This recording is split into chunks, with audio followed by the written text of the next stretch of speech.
Hi everyone, welcome back to Nomad and welcome to the review of Uprooted by Naomi Novik. I asked on my Instagram stories which fantasy book I should review. I have read City of Brass by S.H. Chakraborty and also Uprooted within kind of February, March time period, and both of them were 5 stars for me. Both of them were fairly chunky fantasies, female-led fantasies and female-written fantasies. So I wanted to see which ones people wanted to most hear about, and overwhelmingly Uprooted was the main pick. So I found this quite interesting because there is a lot of buzz about Uprooted already on BookTube. So to have this one still as being the one people were most interested in really surprised me, because there is so much like love-hate vibe surrounding this book. Now, I started this book as part of Cozyathon, and this was my retelling book, because technically this book is a retelling in a way of Beauty and the Beast. However, I did not finish it within the 15-day time period of Cozyathon. I think I took the entire month of February to read this book, and that is crucial to my reading of this book, that I read other books whilst also continuing to read this one. I think that's where I gathered most enjoyment of this book, mainly because it is such a dense and slow moving story with such intricate magic systems and very detailed plot and detailed setting, that if I tried to rush this book, I would have not enjoyed it. I would have felt forced. I would have tried to speed through a book that was not written to be sped through, in my opinion. So the story basically starts with Agnieszka, who lives in a small rural town in a valley that is overshadowed by the dragon's tower. The dragon actually is a wizard of the realm, and he keeps back the evil forces of the wood. The wood itself is quite a magical entity in its own right, but it also has many creatures and sinister beings under its control that it actually uses against the people in the surrounding villages within this valley. But within this valley, the dragon takes a girl for 10 years to serve him. She is born within the time period of the next dragon selection. However, her best friend, Kasha, is the most beautiful girl, and the dragon has tended to known to choose very pretty girls. However, when it comes to the day of the choosing, the dragon surprises everyone, including Agnieszka, by selecting her. And he basically instantly takes her back to the tower. She has absolutely no means of farewell, and she starts her new existence within the dragon's tower. So from this point on in the review, I will probably be giving away a few spoilers, really to get into the meat of the story, because that is honestly the first chapter alone. So there's so much more in this story to get into a review. So the characters themselves, going into the characters, I really loved Agnieszka. I thought she was such an interesting character. She starts off from being a very naive young child, believing what her parents tell her, and also having this almost childlike innocence in regards to the wood.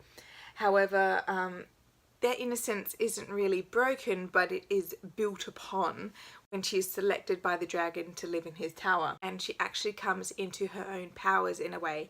And that was the reason for the dragon's selection of her, is that she is in fact a witch. She is another wizard of the realm. She is more in the instance of Baba Yaga, where she is more of a natural wizard, and much of her magic is based in folk song, which constantly confuses and confounds the dragon, as much of his magic and his power is based in books and learning and very high literary level magic. So I thought that distinction between them was fascinating. And also what I really loved is that her magic, whilst is her own and might not be as powerful as the other magic, it can actually be a companion to their magic, because nature in a way works and weaves within the boundaries in which it's given. So I thought that was absolutely fascinating within her own magic and her own character development.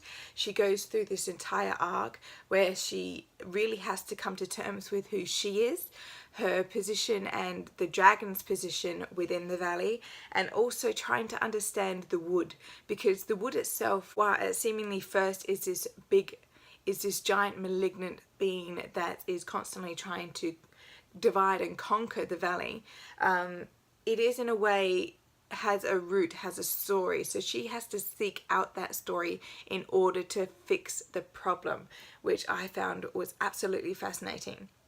Now, the other prominent character that you see in this is, of course, the dragon. I think that he is a character of a lot of contention within the readership. He is a very abrasive character from the very beginning, and his defense mechanism is always to be on the defense and always to defend his own ideas, his independence. And coming from his backstory where he was a child that was abandoned and he was on the streets, it is an understandable one, but they don't really delve too much into the dragon's backstory. You only get tiny snippets of it, but it gives a little bit of understanding into his character.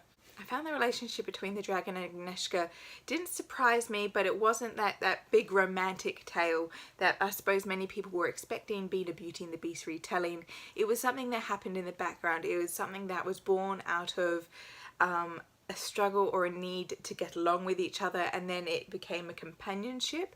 Agnieszka was always quite feared of him because she was always feared of him growing up, and she was holding on to that childhood belief until she realized that she was just as powerful as him and he was honestly just a man. And so having that realization made them on a more level playing field. However, you do see, what I really enjoyed is you do see very subtle changes within the dragon's responses towards her. He was always quite abrasive and almost abusive to begin with, but she very much fights back against that. And she has no problem with going out. So many of the issues with a Beauty and the Beast retelling is the Stockholm Syndrome, where the victim falls in love with the captor. But she very much breaks that cycle by breaking out and also having the power to break down his barriers, which he accepts and he gives into, and he allows her to have that choice of being at the village or coming back. And she does choose to come back because she does wish to pursue her magical studies. So I enjoyed the fact that the relationship and the romance wasn't a main factor, because I wanted to have Agnieszka to be the main character, for her development, for her story, and for her understanding of the world to be the main development. So in saying that, the dragon was very much, to me, a secondary character.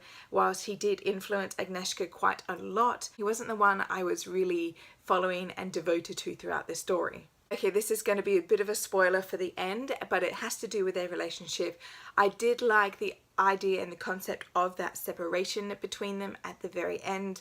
I didn't think it ruined this big romantic subplot, because in a way it gave her a chance to be independent and to pursue her own ideas and beliefs and quest in a way.